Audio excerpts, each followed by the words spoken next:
Violet here. I'm here actually in what's going to be the nursery.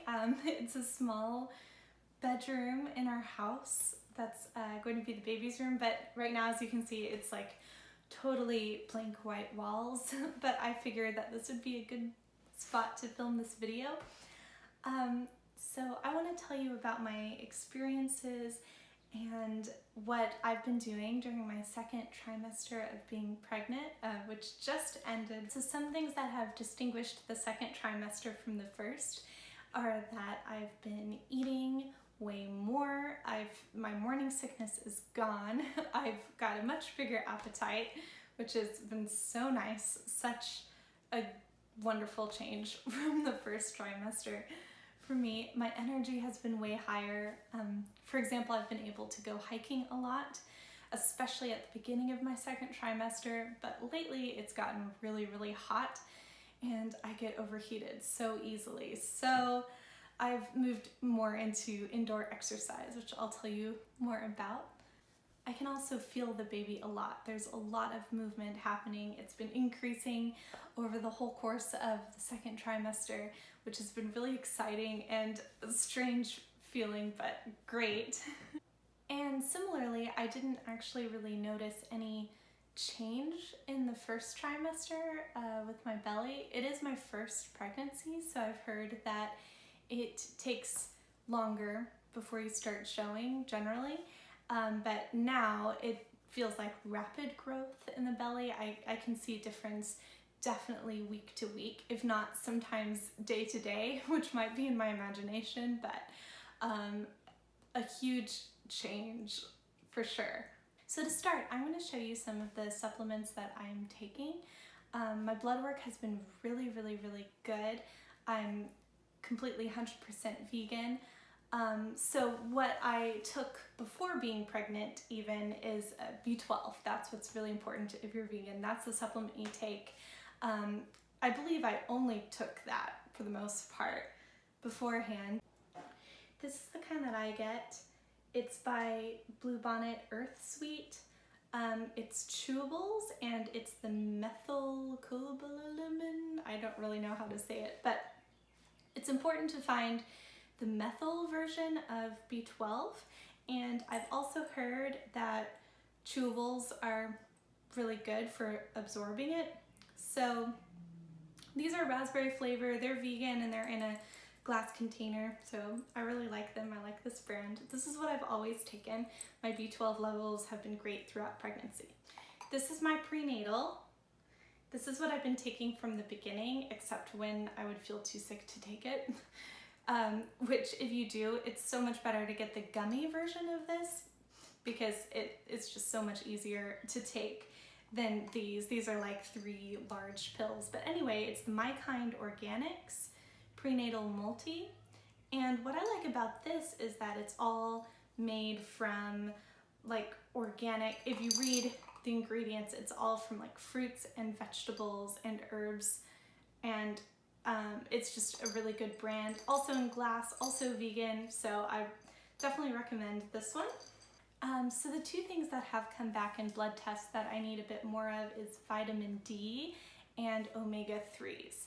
So what I've been taking is this vegan vitamin D spray. Here it is. And it's called Mary Ruth's Organic Vitamin D3. It comes from lichen.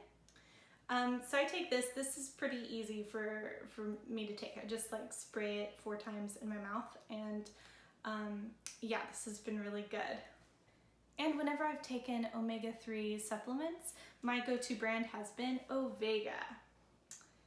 And this is all vegan. It comes from algae oil. It's actually way safer than fish oil because it, for one, it doesn't go bad like the fish oil pills do as quickly, if it does at all, but I've definitely heard of fish oil pills going like rancid, which is scary, and there's not the same pollutants. In fact, there are actual tests done on different omega-3 supplements, and the tests come back really, really, really good in that this doesn't have the heavy metals or pollutants that you would find in fish oil pills. So Ovega is what I've been going with for now. And lastly, I like to follow the advice of Anthony William, the medical medium, who suggests having 1 drop of iodine a day, specifically nascent or nascent iodine. So what I've been using is this brand, Detoxidine, and yeah, it's spelled Nascent iodine. So I just take 1 drop of this per day, which apparently iodine is really important when you're pregnant, and my levels have been coming out really great in my blood work. I've also been drinking prenatal tea. So I have a pregnancy tea from Traditional Medicinals. I've also been getting one from Yogi Tea, but I just ran out, so I don't have it to show. But in terms of other herbs, I've also been doing lemon balm and raspberry leaf, which you should wait after your first trimester to do raspberry leaf tea.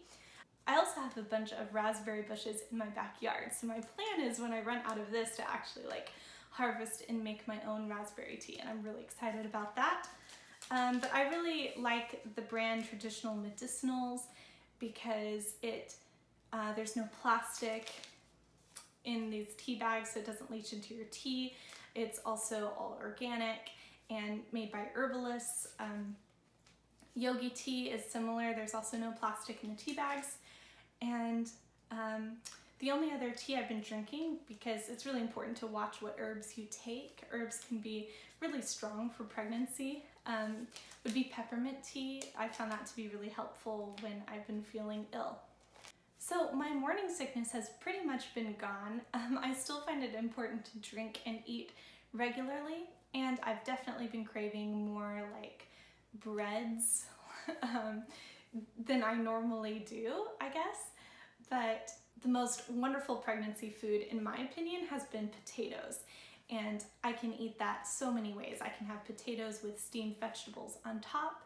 I could make a curry, have potatoes with curry, throw them in a soup. I can have potatoes with just salad and green olives on them. It is so, so, so good. All kinds of potatoes, sweet potatoes, red potatoes, yellow potatoes. Definitely get them organic, but I've been loving having potatoes, and that is another recommendation of the medical medium of something really good to have while you're pregnant. It's been a good way also for me to get in a bunch of vegetables. I also eat a lot of fruit, like fruit smoothies and fruit bowls with maybe oat milk and some granola. And I probably eat 1 extra meal a day, it feels like. Maybe a small meal, or I go back for seconds, but my appetite has been bigger for sure. In terms of exercise, I found this one prenatal yoga video that I really love. It's 40 minutes long. I feel like it really covers the bases of what you want to be doing. So I've been trying to do that one every day, and I'll link it down below so that you can try it out too. And I've also been doing this prenatal bar program, bar exercises. I'll link that as well. I really like that. The specific, it's like an online bar studio. It's called Bar Alley, but she's got a program for pregnancy, and it's split up within the trimesters, first trimester, second trimester, third trimester, and then there's also a 4th trimester, which is when you are recovering. And that, I think, is going to be so useful and so good. The owner actually, who teaches the classes, is pregnant. So throughout the span of the videos and the trimesters, she's right there along with you, with the similar sort of size belly. And that I find to be really inspiring and awesome. And lastly, my favorite self-care routine that I've been doing is taking baths, warm baths, not too hot. I find that if it's too hot, it makes me feel kind of ill sometimes. And there's also some recommendations online about not taking too hot of baths. It's not something to be super worried about if you're not in a hot tub or something, but it's good to be conscious of. So I take warm baths with Epsom salts, which has been really good for a while. I was having some muscle spasm issues, but I feel like that's really good for your muscles. And coconut oil. So I'll rub coconut oil all over my body, but especially my belly, especially the places that are growing, because I'm hoping to keep my skin nice and healthy and hopefully avoid stretch marks. I don't really know what exactly causes stretch marks. I'm not sure if anyone really does, but it does feel good to use coconut oil. So again, be careful of like essential oils and artificial fragrances and chemicals and things like that you might have in the bath, but I found that Epsom salts and coconut oil has been perfect for me. I hope that you've enjoyed this video, and I hope that if you're pregnant, you're having a wonderful pregnancy. Thank you so much for being here. If you like this video, please subscribe and give it a like. That'll really help me out starting this channel, and I'll hope to see you next time. Bye!